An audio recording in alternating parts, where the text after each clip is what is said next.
Global super league মাতাতে এবার রংপুরে যুক্ত হচ্ছেন দুই টাইগার তারকা। ক্যারিবিয়ান কাইল মায়ার্স কিংবা পাকিস্তানি আকিফ জাভেদ ছাড়াও থাকছেন এক ঝাঁক বিদেশি তারকা।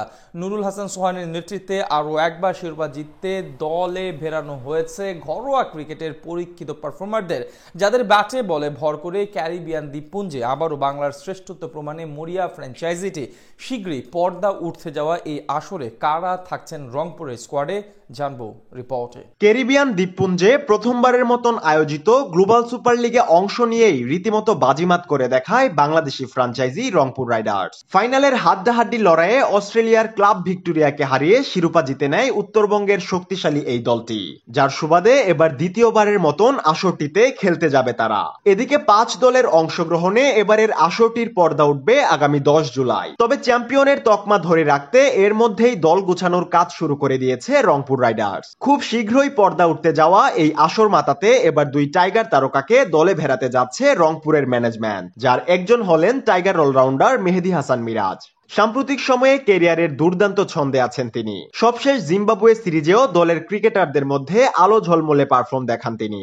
এমনকি বর্তমান সময়ে আইসিসির অলরাউন্ডার র্যাঙ্কিং এও দখলে নিয়েছেন শীর্ষস্থান। তাই রংপুরের হয়ে ব্যাটে বলে সমানতালে ভূমিকা রাখতে তাকে দলে ভেড়াতে যাচ্ছে রংপুর। রংপুরে যুক্ত হতে যাওয়া আরেক টাইগার তারকা হলেন সৌম্য সরকার। গেল বছরও রংপুরের হয়ে খেলেছিলেন এই টাইগার ওপেনার, যেখানে আসরের নামি দামি বোলারদের বিপক্ষে আগ্রাসী ব্যাটিং করে আসরের সর্বোচ্চ রান সংগ্রহ বনে যান তিনি।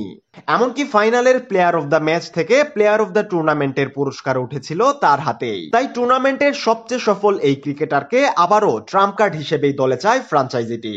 এমনকি এই দুই টাইগার ক্রিকেটারের সাথে আলোচনাও শেষ পর্যায়ে, এবং সেই সময়ে তাদের খুব একটা ব্যস্ততা না থাকায় দলে পাওয়ার ব্যাপারেও আশাবাদী দলটির পরিচালক সানিয়ান তানিম। এদিকে এবার 14 জনের স্কোয়াডে রাখা যাবে 7 জন বিদেশি। সেই লক্ষ্যেও অনেকটা পথ এগিয়ে গেছে দলটি। ইতিমধ্যেই ক্যারিবিয়ান কাইল মায়ার্সের সাথেও চুক্তি সেরেছেন তারা। এছাড়া তাদের দলে আছেন পাকিস্তানের জনপ্রিয় তারকা আকিফ জাভেদ। পাশাপাশি তাবরাইত শামসি ও আজমতুল্লাহ উমরজাইকেও দলে ভিড়িয়েছে ফ্র্যাঞ্চাইজিটি। এছাড়া গেল আসরে দলটির হয়ে খেলা হরমিত সিংও নিশ্চিত করেছেন তার উপস্থিতির বিষয়টি। পাশাপাশি রংপুরের ম্যানেজমেন্ট এমন একজন বিদেশি প্লেয়ার আনতে চান যিনি অফ স্পিন করতে পারেন, আবার ব্যাটও চালাতে পারেন সমানতালে। এ নিয়ে আফগান অলরাউন্ডার মোহাম্মদ নবীর সাথেও কথাবার্তা চলছে দলটি।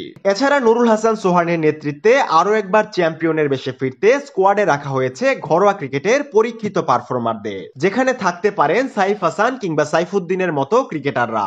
সবকিছু ঠিকঠাক থাকলে হয়তো অভিজ্ঞ মাহমুদুল্লাহকেও দেখা যেতে পারে দলটিতে। সব মিলিয়ে শক্তিশালী এক স্কোয়াড নিয়েই লড়াই চালাবে বাংলাদেশি ফ্র্যাঞ্চাইজি।